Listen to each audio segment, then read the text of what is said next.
আসসালামু আলাইকুম। আপনাদের সাথে আছে আমি জুবায়ের হাসান।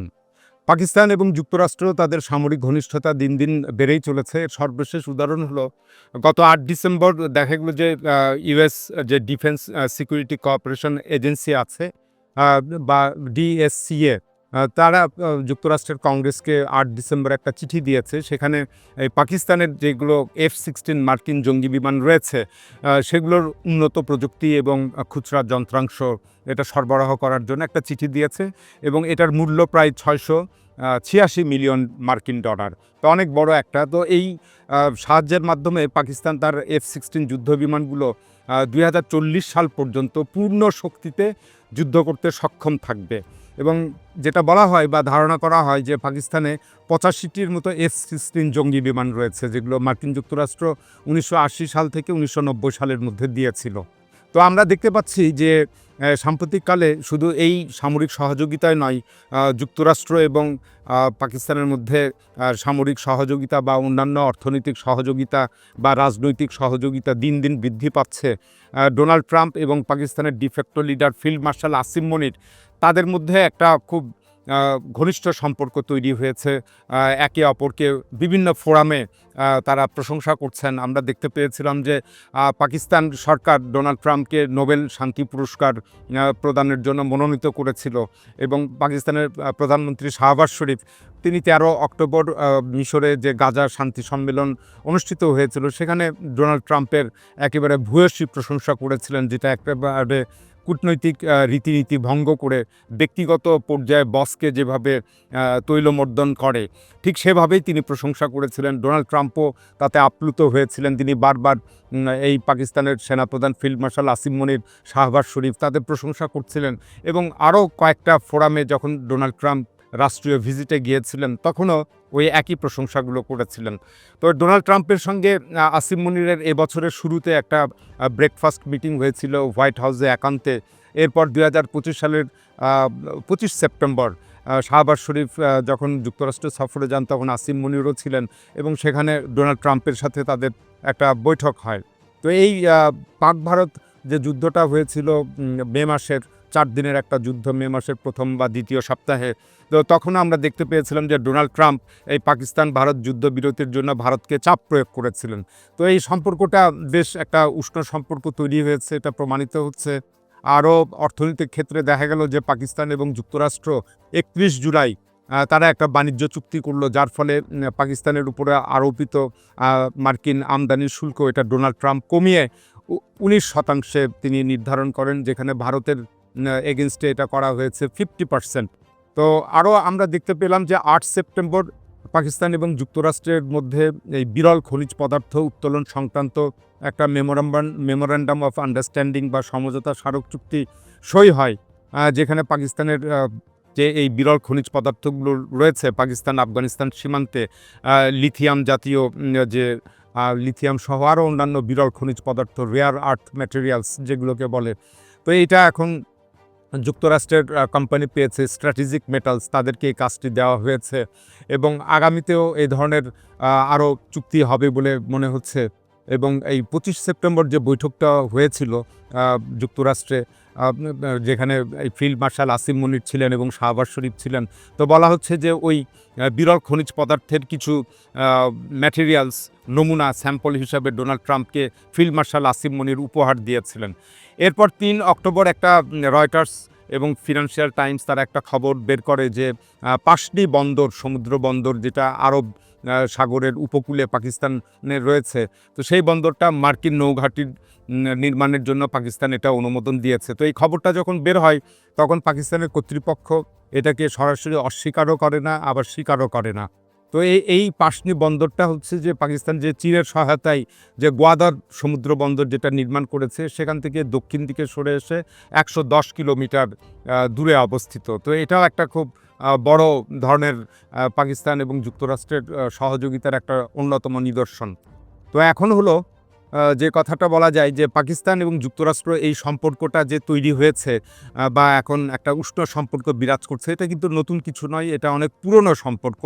তবে গত ২৫-৩০ বছর যাবৎ এটা শীতল হয়ে পড়েছিল, তো এখন এটা আবার চাঙ্গা হচ্ছে। তো পাকিস্তান 1947 সালে যখন প্রতিষ্ঠিত হয়, সেই 1950-এর দশকেই পাকিস্তান যুক্তরাষ্ট্র সামরিক এবং অর্থনৈতিক সম্পর্ক গড়ে ওঠে। এর অন্যতম উদ্দেশ্য ছিল যে চীনের কমিউনিজম বা সোভিয়েত ইউনিয়নের যে কমিউনিজম ছিল সেটাকে এই উভয় ধরনের কমিউনিজমকে ঠেকিয়ে দেওয়া। সেজন্য আমরা ইতিহাসের পাতায় দেখতে পাই যে 1954 সালে যুক্তরাষ্ট্রের নেতৃত্বাধীন সিয়াটো, যেটা south east Asian treaty organization বলে, এরকম একটা সামরিক জোটে পাকিস্তান যোগ দিয়েছিল। এরপর 1955 সালে বাগদাদ প্যাক্ট নামে আরও একটা চুক্তি হয়, সেখানেও পাকিস্তান যোগ দিয়েছিল, যেখানে ছিল ইরান, ইরাক, তুরস্ক, পাকিস্তান, দেন ব্রিটেন, এই সমস্ত রাষ্ট্র ছিল এবং এটাও যুক্তরাষ্ট্রের প্রভাবাধীন একটা ছিল। তো এখানে একটা কথা উল্লেখ করবার বিষয় হলো যে তৎকালীন পূর্ব পাকিস্তান বা অধুনা যে বাংলাদেশ, তো এর নেতা মাওলানা আব্দুল হামিদ খান ভাসানী, তিনি এই পাকিস্তান এবং যুক্তরাষ্ট্রের সাথে সম্পর্কের বিরোধিতা করছিলেন, যার কারণেই কিন্তু তৎকালীন আওয়ামী লীগ থেকে তিনি বের হয়ে 1957 সালে এই ন্যাপ, ন্যাশনাল আওয়ামী পার্টি নামে একটা দল গঠন করেন ওইটার প্রতিবাদে। তো যাই হোক, তো সেই সামরিক সহযোগিতা দিন দিন আরও বৃদ্ধি পায় এবং এটা একটা বড় আকার ধারণ করে 1979 সালে, যখন আফগানিস্তানে সোভিয়েত ইউনিয়ন আগ্রাসন চালায় বা দখল করে নেয়, বা আফগানিস্তানের যে কমিউনিস্ট সরকার ছিল সেই সরকারকে সহায়তা করার জন্য সোভিয়েত ইউনিয়ন বিপুল সংখ্যক সৈন্যবাহিনী এবং ট্যাঙ্ক এবং আধুনিক অস্ত্রশস্ত্র নিয়ে সেখানে উপস্থিত হয়। এরপর সেই সোভিয়েত ইউনিয়ন থেকে আফগানিস্তান থেকে সোভিয়েত বাহিনীকে তাড়িয়ে দেওয়ার জন্য যুক্তরাষ্ট্র পাকিস্তানকে ব্যবহার করে এবং দীর্ঘদিন ধরে সেখানে 10 বছর ব্যাপী একটা যুদ্ধ হয়। 1989 সালে অবশেষে সোভিয়েত ইউনিয়ন বাহিনী আফগানিস্তান থেকে সরে যেতে বাধ্য হয়। তো সেখানে এই পাকিস্তানকে ওই সময় ওই 10 বছর যুক্তরাষ্ট্র ব্যাপক মাত্রায় সামরিক সহযোগিতা করেছিল। F-16 জঙ্গি বিমান সহ এই যে 85টি F-16 জঙ্গি বিমান রয়েছে, তার অধিকাংশই ওই সময় সরবরাহ করা হয়। তো এটাও করা হচ্ছিল ঠিক এই আফগানিস্তানে যদি সমাজতন্ত্রটা প্রতিষ্ঠিত হয়ে যায়, তাহলে সেটা পাকিস্তান এবং আরও অন্যান্য অঞ্চলে বিস্তৃত হতে পারত। এই স্বার্থ থেকেই যুক্তরাষ্ট্র তখন পাকিস্তানকে সাহায্য করেছিল। তো এরপর আমরা দেখতে পেলাম যে 1991 সালে সেই সমাজতন্ত্রের পতন হলো, সোভিয়েত ইউনিয়ন ভেঙে বেশ কয়েকটি 15টির মতো রাষ্ট্র গঠিত হলো। তখন যুক্তরাষ্ট্র তার পররাষ্ট্র নীতিটা আবার নতুনভাবে ঢেলে সাজায়। তো তখন যুক্তরাষ্ট্রের থিঙ্ক ট্যাঙ্ক, তাদের সামনে দুটো বিকল্প ছিল, যে তারা কি চৈনিক সভ্যতার যে উত্থান সেটাকে ঠেকিয়ে দেবে, নাকি এই মুসলিম শক্তির উত্থানটা ঠেকিয়ে দিবে। তো এইটার দুটা ধরনের অপশন ছিল। পরবর্তীতে দেখা গেল যে তারা ঠিক চৈনিক সভ্যতার উত্থান এটাকে ঠেকানোর পরিবর্তে যুক্তরাষ্ট্রের থিঙ্ক ট্যাঙ্ক মনে করলো যে মুসলিম শক্তির উত্থান ঠেকানোটা জরুরি। তো এই কারণেই যুক্তরাষ্ট্রের এই ফরেন পলিসিটা চেঞ্জ হয়ে যায় এবং মুসলিম দেশের প্রতি সে কিছুটা আগ্রাসী হতে থাকে। ঠিক তখনই এই পাকিস্তান থেকে যুক্তরাষ্ট্র মুখ ফেরাতে থাকে এবং পাকিস্তানকে নতুন করে যে আরও 100টি F-16 জঙ্গি বিমান দেবার কথা ছিল, সেই চালানগুলো 1990-এর দশকে আর যুক্তরাষ্ট্র দেয় না এবং এই 90-এর দশক থেকেই পাকিস্তান যুক্তরাষ্ট্র সম্পর্কটা শীতল হতে থাকে।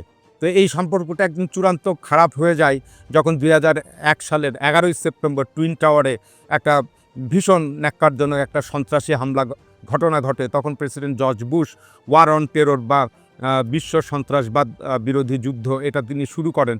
তো পাকিস্তান যদিও ওই বিশ্ব সন্ত্রাসবাদ ওয়ার অন টেররে যুক্তরাষ্ট্রকে সাহায্য করেছিল, জেনারেল পারভেজ মোশাররফ, তারপরেও যুক্তরাষ্ট্র ঠিক পাকিস্তানের প্রতি ভরসা করতে পারছিল না, বরঞ্চ সন্দেহ করছিল যে পাকিস্তান ডাবল গেম খেলছে, একদিকে তালেবানদেরকে বা সেই ইসলামী জঙ্গিদেরকে সাহায্য করছে, অপরদিকে যুক্তরাষ্ট্রের সাথে সহযোগিতা করছে।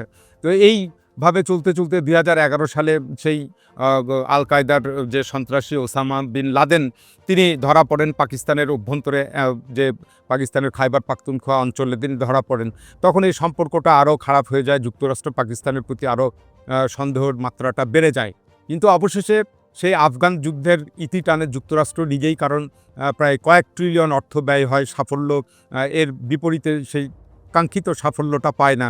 তখন যুক্তরাষ্ট্র এই যুদ্ধ সমাপ্ত করার একটা চিন্তাভাবনা করে, যেখানে দেখা যায় যে 2021 সালের 15ই আগস্ট সেই তালেবানরাই আবার আফগানিস্তানের ক্ষমতা দখল করে এবং চলে যায়। তো যুক্তরাষ্ট্র যখন এই আফগান যুদ্ধটা চালাচ্ছিল 20 বছর ধরে, 2001 থেকে 2020 সাল পর্যন্ত, তখন ধীরে ধীরে যুক্তরাষ্ট্রের অর্থনৈতিক ক্ষতি হতে থাকে, অপরদিকে চীনের একটা অর্থনৈতিক উত্থান বিশ্বব্যাপী ঘটতে থাকে। তো এই সময় এই যে 2021 সালের যে ঘটনাটা ঘটলো, তো তার কিছু 2-1 বছর আগে এবং 2-1 বছর পরবর্তী এই সমসাময়িক কালে দেখা গেল যে পৃথিবীতে বড় 3টা ঘটনা ঘটলো। প্রথমত 2019 এবং 2020 সালের করোনা মহামারী পরপর 2 বছরের এটা একটা ভয়ানক ব্যাপার হয়ে দাঁড়ায় যুক্তরাষ্ট্রের জন্য এবং সারা বিশ্বের অর্থনীতির জন্য। এরপর 2022 সালের ফেব্রুয়ারিতে রুশ-ইউক্রেন যুদ্ধ শুরু হয়। তারপর আবার 2023 সালের অক্টোবরে ইসরায়েল-হামাস যুদ্ধ শুরু হয়। এভাবে মার্কিন যুক্তরাষ্ট্র বিভিন্ন যুদ্ধ বিগ্রহে ক্লান্ত হয়ে পড়েছিল এবং তার অর্থনৈতিক শক্তিতে সে লস করছিল।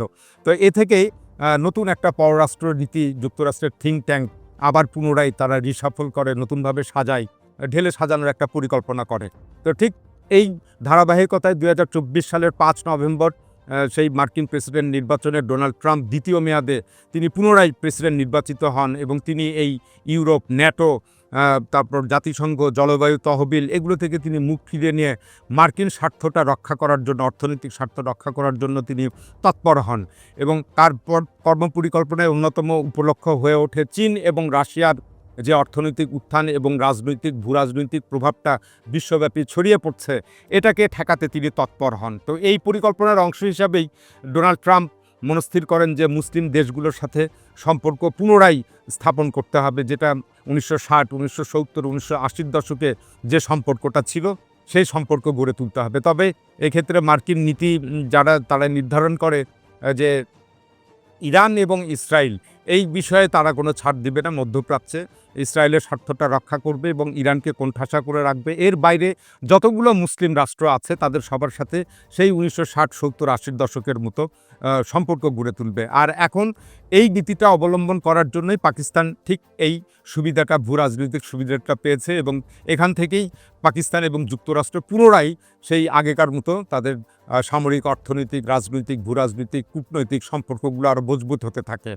তো এখন যে বিষয়টা এখানে দাঁড়াচ্ছে যে তাহলে যুক্তরাষ্ট্রেও স্বার্থটা কি পাকিস্তানের অভ্যন্তরে, বা পাকিস্তানকে নিয়ে যুক্তরাষ্ট্রের পরিকল্পনাটি কী? তো প্রথমত পাকিস্তানের মাধ্যমে যুক্তরাষ্ট্র ইরান, আফগানিস্তান এবং পুরো মধ্য এশিয়া অঞ্চল জুড়ে তার একটা প্রভাব বজায় রাখতে চাইবে এবং পাকিস্তানকে ব্যবহার করে, অতীতে যেরকম পাকিস্তানকে ব্যবহার করে আফগানিস্তানের থেকে রাশিয়াকে সরিয়ে দিয়েছিল, ঠিক অনেকটা ওই রকম। এবং আরও একটা, যেটা আগেই বললাম, যে পাকিস্তানে প্রায় $6 ট্রিলিয়ন মূল্যের এই বিরল খনিজ পদার্থের মজুদ রয়েছে। এটা যুক্তরাষ্ট্র পেতে আগ্রহী এবং এই বিরল খনিজ পদার্থের কারণেই যুক্তরাষ্ট্র চীনের কাছ থেকে, প্রতিদ্বন্দ্বিতা থেকে দূরে সরে যাচ্ছে বা চীনের বিরুদ্ধে বাণিজ্য যুদ্ধ বা বাণিজ্য শুল্ক নীতি যেটা আরোপ করতে চাইছে সেটা পারছে না বিরল খনিজ পদার্থের অভাবে। তো যুক্তরাষ্ট্রের এখন এটা অন্যতম, সারা বিশ্বব্যাপী তারা এই পদক্ষেপ নিয়েছে। যেখানেই বিরল খনিজ পদার্থের মজুদ আছে বা মজুদের সম্ভাবনা রয়েছে সেসব দেশের সাথে যুক্তরাষ্ট্র সুসম্পর্ক গড়ে তুলবে। তো সেই অর্থে পাকিস্তানে একটা যুক্তরাষ্ট্রের বড় স্বার্থ রয়েছে। আরও একটি স্বার্থ হচ্ছে যে পাকিস্তান ক্রমান্বয়ে পুরোপুরি চীনমুখী হয়ে যাচ্ছে। এটাও চীনের প্রভাব যেন পাকিস্তানের উপর থেকে কমে যায়, এটাও পাকিস্তানের সাথে যুক্তরাষ্ট্রের সম্পর্ক গড়ে তুলবার অন্যতম একটি উপলক্ষ্য বা উদ্দেশ্য বা কারণ। তো এই কাজ করতে যে যুক্তরাষ্ট্র এখন ভারতের দিকে আর তাকাচ্ছে না যে পাকিস্তানের সাথে যুক্তরাষ্ট্র যদি সুসম্পর্ক গড়ে তোলে এবং সামরিক সহযোগিতা দেয় তাহলে ভারতের কি ক্ষতি হবে এটা নিয়ে আর যুক্তরাষ্ট্র পরোয়া করছে না। অথচ এই গত 20 বছরে 2001 থেকে 2020 বা 2021 সালে যুক্তরাষ্ট্র এবং ভারত খুব একটা ঘনিষ্ঠ মিত্র হয়েছিল ওই সন্ত্রাসবাদ ইস্যুতে। কিন্তু সন্ত্রাসবাদ বিষয়টা যখন যুক্তরাষ্ট্র নিজেই বিশ্বব্যাপী সন্ত্রাসবাদের বিরুদ্ধে লড়াই এটা শেষ করে দিয়েছে, তখন ভারতের আর যুক্তরাষ্ট্রের প্রয়োজন থাকে না। যুক্তরাষ্ট্রের এখন ভারতের চেয়ে বেশি প্রয়োজন পাকিস্তানকে। তো সুতরাং এই ভারতের কি অসুবিধা হবে পাকিস্তানকে বিপুলভাবে সামরিক শক্তিতে বলীয়ান করে তুললে, এটা এখন আর যুক্তরাষ্ট্র ভ্রুক্ষেপ করছে না। তো এই যে ভূরাজনীতির যে পরিবর্তন, এবং ভূরাজনীতিতে সবসময় বলা হয় যে চিরস্থায়ীভাবে কেউ বন্ধুও হয় না কিংবা চিরস্থায়ীভাবে কেউ শত্রুও হয় না। রাষ্ট্র স্বার্থ তাকে বন্ধুত্ব স্থাপন করে বা শত্রুতার দিকে নিয়ে যায়। তো এটা ভারতের প্রধানমন্ত্রী নরেন্দ্র মোদী তিনি পূর্ব থেকে অনুমান করতে পারেননি যে যুক্তরাষ্ট্র এইভাবে সরে যাচ্ছে এবং নতুন একটা পরিকল্পনা নিয়েছে বা পররাষ্ট্রনীতি সাজাচ্ছে। বিশেষ করে ডোনাল্ড ট্রাম্প যে এটা আরও আগ্রাসীভাবে দ্রুততার সাথে করবে সেটা নরেন্দ্র মোদী ভাবতে পারেননি, এবং তিনি সেই পুরনো আমলের ডোনাল্ড ট্রাম্প যেমন বন্ধু ছিলেন সেই যুগেই তিনি পড়েছিলেন, যার ফলে ভারত একটা নতুন করে একটা ধাক্কা খায় এবং এখনও প্রতিনিয়ত ভারত এই যুক্তরাষ্ট্রের সাথে পাকিস্তানের সম্পর্কের কারণে বিচলিত হয়ে পড়ছে। তো এখন যেটা বোঝা যাচ্ছে এই সমীকরণ থেকে আমরা বলতে পারি যে যুক্তরাষ্ট্র ভবিষ্যতে পাকিস্তানকে আরও বেশি করে সামরিক সম্পর্ক, অর্থনৈতিক সম্পর্ক, কূটনৈতিক সম্পর্ক গড়ে তুলবে। এর কারণ যে যদি এটা না করে তাহলে পাকিস্তান ক্রমান্বয়ে চীনের দিকে চলে যাবে। যেমন বলা যায় যে 2020 থেকে 2024 সাল এই 4 বছরে পাকিস্তান প্রায় তার সামরিক ব্যয় যত কেনাকাটা করেছে বা সহযোগিতামূলক সম্পর্ক সেটা 80% চীনমুখী, মাত্র 20% অন্যান্য দেশে রয়েছে। তো এখানে একটা বড় ব্যাপার হচ্ছে যে যুক্তরাষ্ট্র যদি পাকিস্তানকে সামরিক সহযোগিতা না দেয় বা অন্য দেশে যেমন তুরস্কেও এখন অনেক ধরনের জিনিস বা যন্ত্রাংশ, সামরিক যন্ত্রাংশ, সরঞ্জাম এগুলো বিক্রয় শুরু করেছে এবং পৃথিবীর বহু দেশে এটা করছে। এর কারণ হচ্ছে যে যুক্তরাষ্ট্র যদি মুসলিম দেশগুলোকে এই সমস্ত অস্ত্রশস্ত্র না দেয় তাহলে বিকল্প হিসেবে চীনের বাজার রয়েছে। তো চীন তার বর্তমান যে সক্ষমতা, যুক্তরাষ্ট্রের মতোই চীন প্রায় একই ধরনের তার যুক্তরাষ্ট্রের প্রযুক্তিগুলো নকল করে বা সেই আদলে একই ধরনের সমমানের সামরিক এই প্রযুক্তি বা সরঞ্জাম বা অস্ত্রশস্ত্র উৎপাদন করছে, যেগুলোর মূল্য আবার যুক্তরাষ্ট্রের তুলনায় অনেক কম। সুতরাং এই কারণেই যে পাকিস্তানের উপরে চীনের এই সামরিক প্রভাবটা কমানোর জন্য যুক্তরাষ্ট্র আগামী দিনগুলোতে তার অস্ত্রশস্ত্র বিক্রি করতেই থাকবে। তো এর ফলাফলটা কি দাঁড়াবে তাহলে? এর ফলাফল যেটি দাঁড়াবে যে পাকিস্তান এয়ারফোর্স আরও শক্তিশালী হবে। এমনিতেই পাকিস্তানের এয়ারফোর্স চীনের সহযোগিতায় অনেক ধরনের প্রজেক্ট, তাদের বিমান তৈরি, ট্যাঙ্ক তৈরি এবং সাবমেরিন, আরও কিছু যুদ্ধজাহাজ, নৌশক্তি, সব দিকেই এই সামরিক একটা সম্পর্ক রয়েছে। এর উপরে যুক্তরাষ্ট্র যখন এই আধুনিক উন্নত যুদ্ধ বিমান সামগ্রীগুলো, স্পেয়ার পার্টসগুলো, উন্নত প্রযুক্তি এগুলো যখন দিচ্ছে তখন পাকিস্তানের বিমান বাহিনী আরও শক্তিশালী হবে এবং এই বিমান বা আকাশ শক্তিটাই মূলত মূল শক্তি যুদ্ধক্ষেত্রের। আকাশ যার দখলে থাকে যুদ্ধক্ষেত্রে সে জয়ী হয়, যেটা আমরা এই বছরেরই মে মাসের যে 4 দিনের পাক ভারত যুদ্ধ দেখলাম, সেখানে পাকিস্তানের সাফল্যের পিছনে এই বিমান শক্তিটা বা আকাশ শক্তিটা ছিল। তো এই কারণেই ভারত এটা বেশ বিচলিত হবে। পাকিস্তানের আরও একটি বড় ব্যাপার হচ্ছে যে চীন এবং যুক্তরাষ্ট্রের কাছ থেকেই পাকিস্তান শুধু সামরিক সহায়তা পায় না, তুরস্কের সাথেও একটা চমৎকার সম্পর্ক পাকিস্তান গড়ে তুলেছে এবং এটা সেই যুক্তরাষ্ট্রের মতোই পুরনো সম্পর্ক 1947 সালের পর থেকেই, এবং এই সম্পর্কটা কোনো অবস্থাতেই কখনোই এটা নষ্ট হয়নি, বরঞ্চ আরও দিন দিন বৃদ্ধি পাচ্ছে। তুরস্ক এখন যেহেতু সামরিক শক্তিতে বলীয়ান হয়েছে নতুনভাবে, সুতরাং এটাও তুরস্ক, চীন এবং যুক্তরাষ্ট্রের এই ত্রিমুখী যে সাহায্যটা বা সহায়তা বা যে সরবরাহটা পাবে পাকিস্তান, তাতে ভারতের তুলনায় আকাশ শক্তিতে পাকিস্তান অনেক এগিয়ে যাবে। এটা ভারতের জন্য একটা খুব বড় দুশ্চিন্তার কারণ। তো এখন ভারতের জন্য আরও একটা নতুন মাথা ব্যথার কারণ হয়ে দাঁড়িয়েছে খোদ এই যে পাকিস্তানের যিনি এখন নেপথ্যের শাসক ফিল্ড মার্শাল আসিম মনির। তো এই আসিম মনিরের যে বিষয়টা দাঁড়িয়েছে, আসিম মনির এবং ইমরান খান তাদের মধ্যে একটা মনস্তাত্ত্বিক লড়াই চলছে এবং এই মনস্তাত্ত্বিক লড়াইয়ে ফিল্ড মার্শাল আসিম মনির ইমরান খানের কাছে হেরে যাচ্ছেন এবং পাকিস্তান সেনাবাহিনীকে জনগণ আর আগেকার মতো মহব্বত করে না। তো আসিম মনির এখন নিজেকে প্রাসঙ্গিক করার জন্য এবং তিনি নিজেকে যে এই ইমরান খানের চেয়েও জনপ্রিয় এটা তিনি প্রমাণ করার জন্য তিনি কিন্তু ভারতকে টার্গেট করবেন এবং ভারতের প্রতি আক্রমণাত্মক হবেন। সেই মে মাসের পাক ভারত যুদ্ধে সেটা দেখা গিয়েছে। তার পরবর্তীতেও আরও এই ফিল্ড মার্শাল আসিম মনির ভারতকে বেশ হুঁশিয়ারি দিয়েছেন। তো এটা ক্ষমতার সুসংহত করার জন্য এবং নিজের জনপ্রিয়তা বাড়ানোর জন্য এবং নিজেকে একজন অপরিহার্য শাসক হিসাবে চিত্রিত করার জন্য ভারতের উপরে ফিল্ড মার্শাল আসিম মনির কামান দাগাতেই থাকবেন। তো এটা ভারতের জন্য একটা ভয়ানক বিপদ বা ভারতের জন্য একটা দানবীয় একটা শক্তি সামনে দাঁড়িয়েছে।